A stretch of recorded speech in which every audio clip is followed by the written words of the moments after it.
Haneen's computer science teacher has asked her to use the first image shown above as a background and then blend the image from the second image shown here of a person parachuting down in the first image. Help her complete the task using the right set of tools. First start Adobe Photoshop CS3. Then open the first image to be used as a background. Now to add an image from second figure of person parachuting down, open the second figure.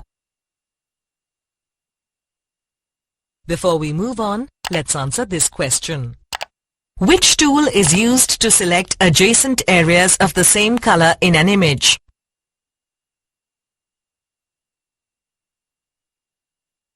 Now select the Magic Wand tool and click anywhere in the blue background. Then to invert the selection, press Ctrl plus Shift plus I.